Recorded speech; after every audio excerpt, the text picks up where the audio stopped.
그 전에 한국노총 입장이 어떤지 직접 좀 들어보도록 하겠습니다. 이지연 한국노총 대변인 전화로 연결돼 있습니다. 안녕하세요. 네, 안녕하세요. 이지연입니다.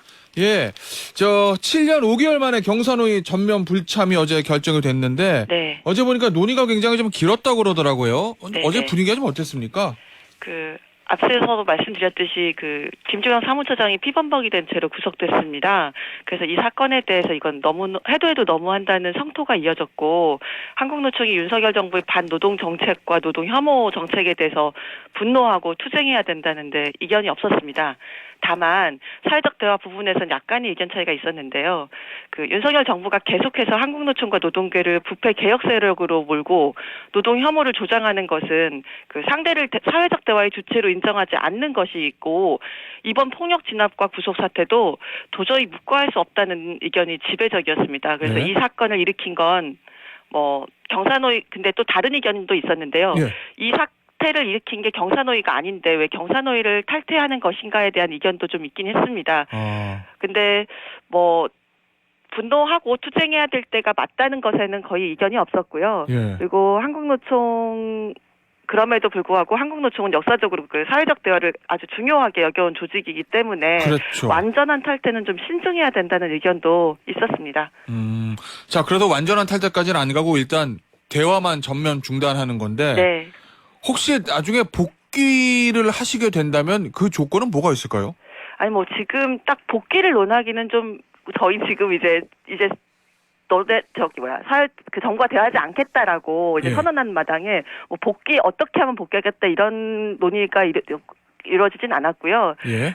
앞서도 말씀드렸듯이 사실 이게 전면 중단된 결정적인 이유가 대화라는 것은 사실 대등한 관계에서 서로 존중하고 신뢰하는 바탕 위에서 가능한 것이거든요. 그렇죠. 그런데 과연 윤석열 정부가 노동계를 그런 사회적 대화 파트너로 인정하는 것인지 그거를 모르겠고요. 진정한 대화 상대로 생각한다면 제대로 된 대화도 한번 안 해보고 그렇게 폭력적인 방식으로 우리 회원조합 위원장과 사무처장은 그렇게 이게 폭력적으로 진압할 수 없다 이렇게 생각했고, 네. 또 한 가지 중요한 것은 한국노총 내부에서도 과연 어렵게 이루어낸 사회적 대화가 과연 지켜지고 있는 것인가에 대한 회의적 시각이 좀 팽배했습니다. 이번 사건이 발단이 된 포스코 사내하청 노동자들의 경우도요. 예. 400일이 넘게 투쟁하다가 막루에 올라간 건데 그게 사실 사회적 대화로 어렵게 합의를 했었거든요. 몇 년 전에. 그런데 그거를 그렇게 어렵게 이뤄낸 합의도 지키지 않았고, 그거에 대해서 사실 노동부도 해결을 위한 어떤 노력을 했는지 저희는 좀 딱히 보이지 않았기 때문에 이런 게 발생했고, 그래서 사회적 대화는 지켜져야 하는데 의미가 있는 것인데, 이렇게 대화를 해서 어렵게 합의한 사항도 지켜지지 않으면 도대체 사회적 대화를 왜 한 것인가에 대한 문제의식이 있었기 때문에 딱히 복귀 시기나 조건이나 이런 걸 예. 고려한 건 아니고요. 지금은 일단 사회적 대화를 전면 중단하고 정부에 대한 윤석열 정부 심판 투쟁에 나서는 게 맞다 이런 판단을 했기 때문에 그렇게 예. 결정을 했습니다. 아무래도 한국노총 입장에서는 전임 정부보다 현 윤석열 정부가 노동계를 대하는 태도가 좀 강경하다라고 느끼실 거 아니에요? 네네. 기본적으로 그러면 윤석열 정부의 노동계를 보는 시각 자체가 바뀌지 않으면 네. 다시 대화를 그렇죠. 다시 하긴 어렵다. 예, 이런 취지로 제가 이해도 되겠습니까? 예. 그렇습니다. 사회적 대화라는 것이 상대를 이렇게 존중해야 되는데, 사실 윤석열 정부 들어서 한국에서 굉장히 많이 참았습니다. 외부 회계 감사 제도를 저희는 이미 하고 있는데도 저희 회계 장부에 문제가 있는 것이냐 계속 여론전을 하고, 예. 이제 한국노총과 한국노총 민주노총 양대노총과 대화하지 않고 다른 제3의 MG노조라든지 이런 식으로 대화하면서 기존의 한국노총과 민주노총 조합원들이 기득권 세력인 것처럼 몰고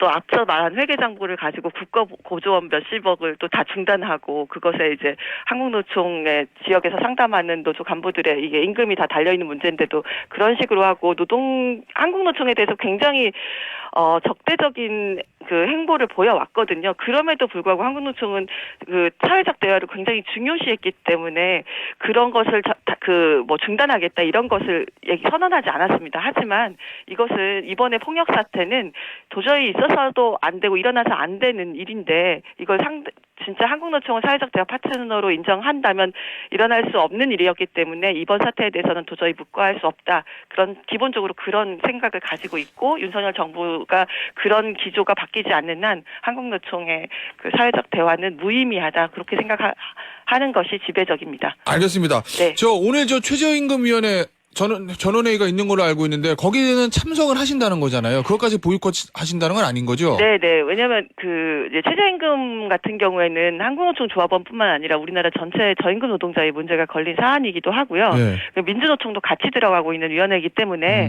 한국노총 단독으로 행동하는 것은 좀 무리가 있다 이렇게 생각했고요. 다만 이번에 구속된 아까 말씀하셨듯이 그 이번에 구속됐던 김주전 처장님이 최저임금위원입니다. 그래서 공백이 발생할 수밖에 없는데요. 그 부분에 대해서 오늘 최저임금위원회에 들어가서 대책을 논의하고 의견을 구할 생각입니다. 알겠습니다. 오늘 인터뷰는 여기서 마무리하도록 하겠습니다. 지금까지 이지연 한국노총 대변인이었습니다. 감사합니다. 고맙습니다.